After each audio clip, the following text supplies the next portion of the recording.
Shalom Haverim, how are you? It's Miss Greenberg back for another episode of Torah Tales. And I brought a friend. She may not stay very long. She's a little camera shy.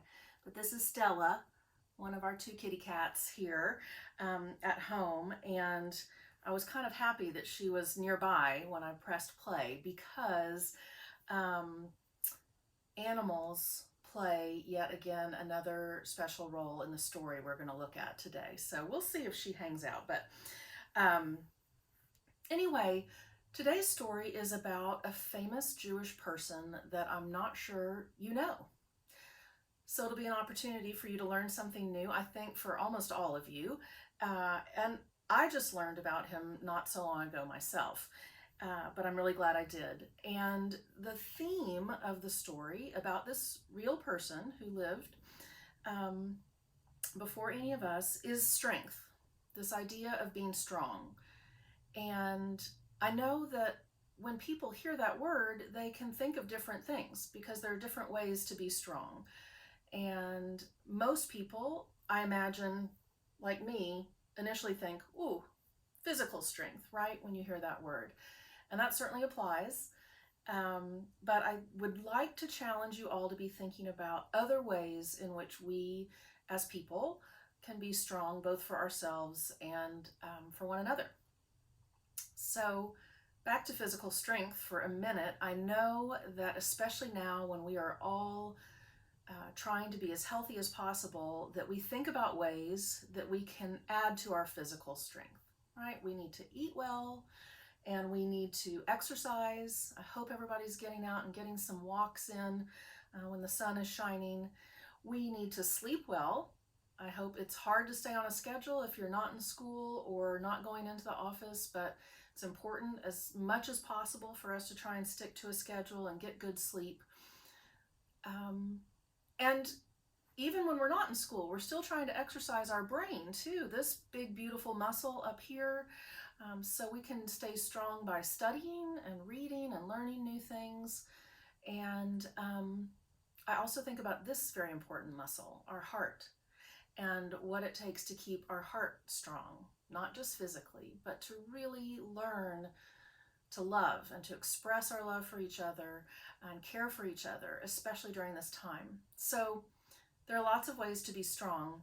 One more thing I was going to share with you.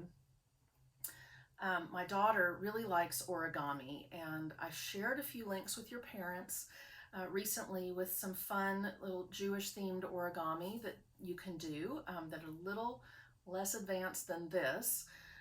But my daughter's been doing origami for a long time, and she just recently taught me about this spherical form of origami. If you can see how many sheets of paper she has folded together. And this is a form called kusadama. I have another one over here. So when she brought these to show me that she just made the other day, I was also thinking about strength, because paper, you know, you imagine to just be sort of flimsy, but when she takes 30 sheets of paper and folds it all together like that, creates something altogether different. So that made me think about Torah. And you may also not know this, but when we read Torah throughout the year, you know, there are 5 books of Moses, right, that are contained within the actual Torah scroll. And when we get to the end of each one of those books, the final parsha, and you all know that someday you'll have your own parsha in Torah that you'll be studying so that you can lead us in worship that week. If you're lucky enough to get one of those parshiot at the end of a book in Torah, we have a special blessing that you say at the end, which in Hebrew says, Chazak, Chazak, Venit Chazek. Be strong, and strengthen each other, basically. And I love that tradition. I love that there's a ritual that gets us basically from one bigger chapter of the story to the next. And I'm curious about the repetition of Chazak, right? Because you could just say Chazak, Venit Chazek. Be strong and strengthen each other. That makes perfect sense, right? So why is the extra Chazak there? And we, when we study Torah, come to learn and are taught that every word is in there for a reason. So it's not a mistake that the repetition is there. And maybe it's meant to cause us to think a little more about that strength and what that means. Not just to be strong for ourselves, but to strengthen each other. And that's how I feel about Micah. That's how I feel about our history as Jews that we continue to create. And it's why I feel like it's important to also study the past, because there's so much still to learn from our ancestors, both in Torah, but also outside of Torah. So that gets me to our story for today, which is called Zisha, the Strong Man. And you can tell by the cover, yeah, what kind of strength they're talking about. That first kind that we were also talking about, right? The physical strength. And the author, Robert Rubenstein, and the illustrator, Woody Miller, do a great job of telling the true story of this man. Zisha was his nickname. I'll tell you his real name in just a minute. And I really think you're going to like the story. However, as we read, I want you to keep this image in mind, but also look for ways in which Zisha is strong that we might not consider when we initially see this drawing of him. So let's get to the story.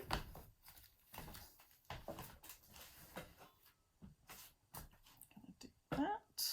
Pull this back just a little.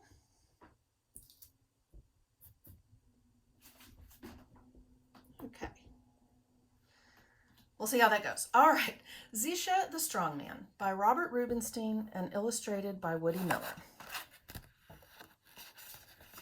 And they dedicate this, both of them. The author says, "For my children, whose strength comes from within, Joshua and Nadia, Shmuel and Angela, Shoshana and Joshua, and my grandchildren, Zara Ayla and Ava Bailey." And then our illustrator says, "For Mom and Dad, Jackie and Sam, who have shown me true feats of strength."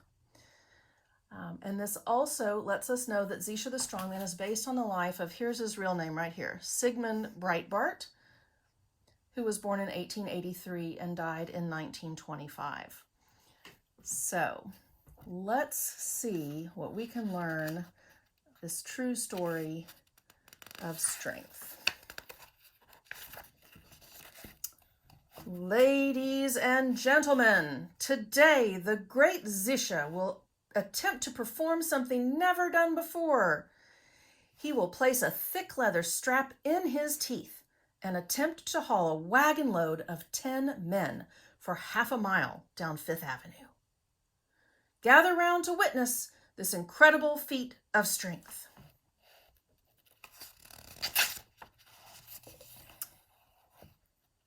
Who would have thought that a Polish Jew, son of a poor blacksmith, would become the strongest person in the world? When Zisha was 3 years old, he loved to watch his father work. He would pick up a 9-pound hammer, swing it round, and pound it on the anvil. He laughed when he heard the crashing noise it made. So we see Zisha's father, and there's little Zisha. And we have a few little friends showing up here as well. They might be important.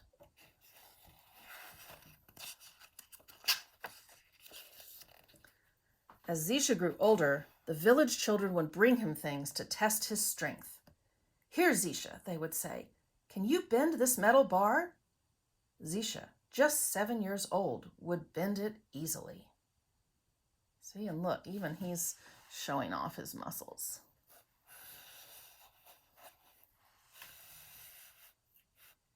"This is a thick chain, Zisha," they dared him. "I bet you can't snap it in half."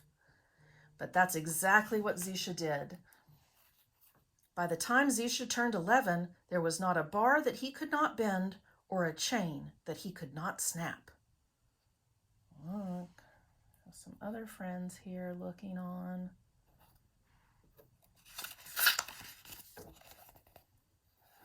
But Zisha was also gentle. He loved small animals. He would hold tiny mice in his hands, and he loved to feed nuts to the squirrels. Zisha also liked listening to music and learned to play the cello. To earn money for music lessons, he used his strength to haul and carry things for others.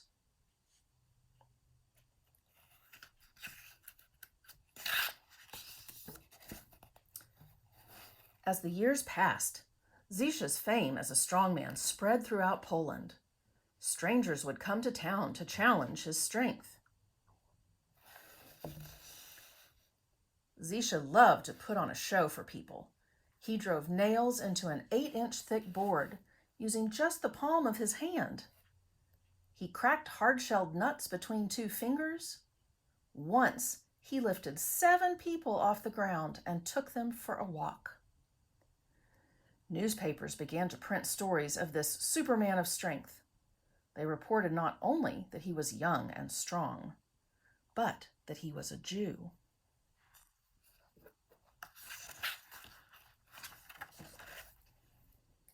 A stranger came to the blacksmith shop one day. "I am Helmut Reiner from Vienna," he introduced himself. "I produce the most splendid shows. We travel to Paris, Rome, Venice, and even to London. I want you to perform great feats of strength for my audiences.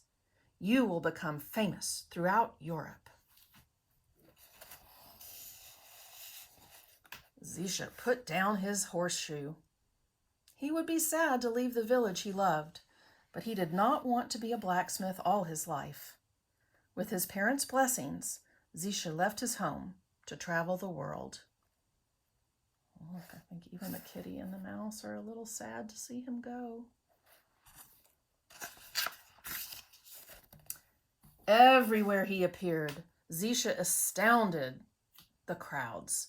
He would lie on his back and support a car filled with 10 people, and he had motorcycles race across his chest on a platform.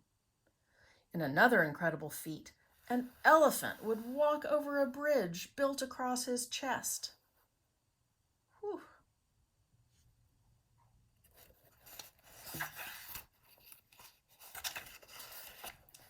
Whenever he came to a town or city, Zisha would visit the Jewish community.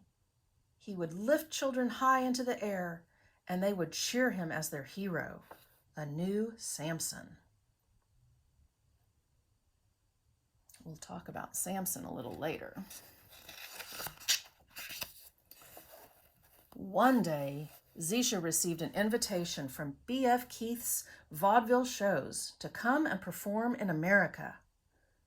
When the ocean liner docked in New York Harbor, a great crowd of actors, wrestlers, and other famous athletes were waiting to greet the Superman of strength. This guy's saying, "Welcome, Superman." And remind me, we'll talk about Superman too.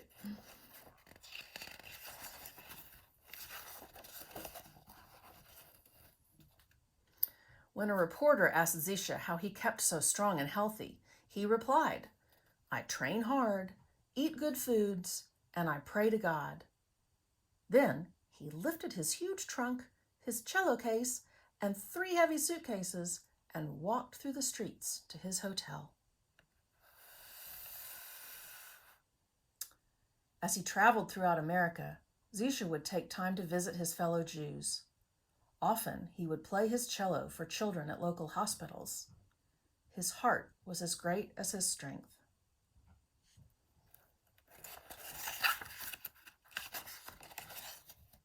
And now, on this sunny day in New York City, Zisha would try to perform his greatest ever feat of strength. "Ladies and gentlemen and children of all ages," Mr. Keith bellowed, "I would like your attention, please. I need 10 volunteers to sit in this wagon." Then he selected 10 of the biggest men he could find.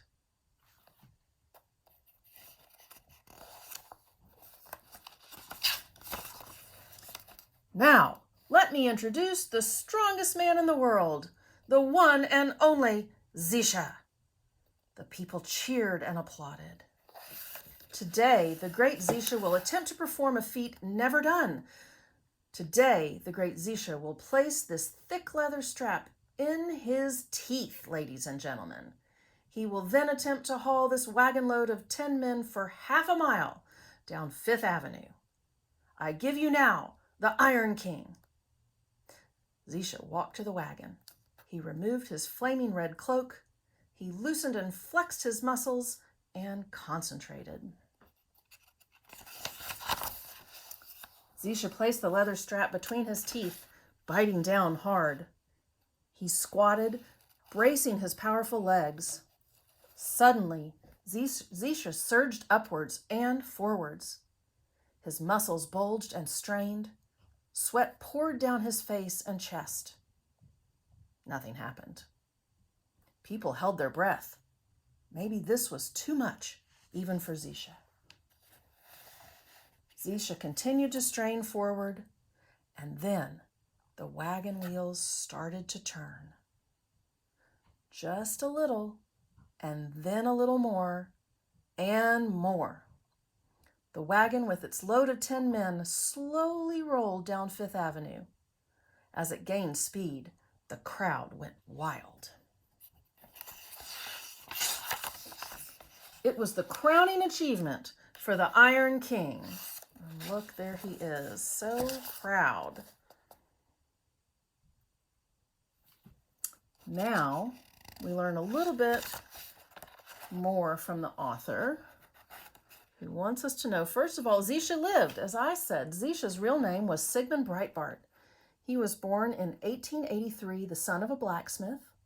He grew up with a love for music and poetry and the ability to astonish others with his great power and strength. When Zisha came to America, the New York Times on August 27th of 1923 wrote, "The Polish strongman who says that he is so sensitive that he would walk in a roadway to avoid treading upon a worm arrived yesterday on the Hamburg-American liner Albert Balen. He claims to be able to lift 12 persons in his hands, twist bars of iron like scraps of paper, crack Brazil nuts between his fingers, and haul a wagon of 10 people along the road with his teeth." Zisha thought the Jewish people should be strong. In the 1920s, he formed a Jewish sports group, hoping it would become an army to liberate the Jewish homeland, today the State of Israel. Unfortunately, he did not live to fulfill this dream. After his incredible show on Fifth Avenue, Zisha continued to perform across America. Several months later, he returned to Vienna. While performing one of his feats, a nail pierced his leg, and he contracted blood poisoning. Despite a number of operations to stem the infection, he died 8 weeks later at the age of 42. The end. And so we thank our friends from PJ Library, especially, for making this available to so many of our families. And I am going to move this now one last time. And scooch this back up just a little.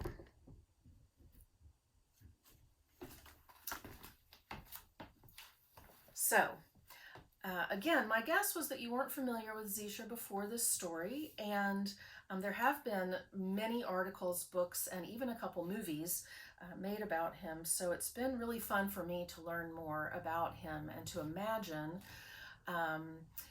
Real time, people did compare him to Samson. If you don't know the story of Samson in the larger Tanakh, in the book of Judges,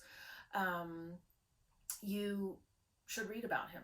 He's very interesting and is portrayed very much as this strong man.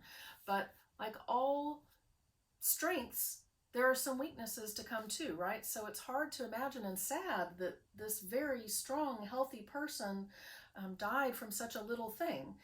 And however, I think that even though the focus is on his physical strength, I love that the book, and really every account that you read about him, is sure to emphasize that he had a very strong, and you might say soft heart toward animals, toward music and poetry, that he performed many mitzvot, would go and visit the sick, and would lift up the fallen literally, as well as through his music and just his company. And that's the kind of strength I think we're most in the mood for today. So I hope you've enjoyed learning a little bit about Zisha, and we will continue, and we'll see you next week for Torah Tales. Thanks so much.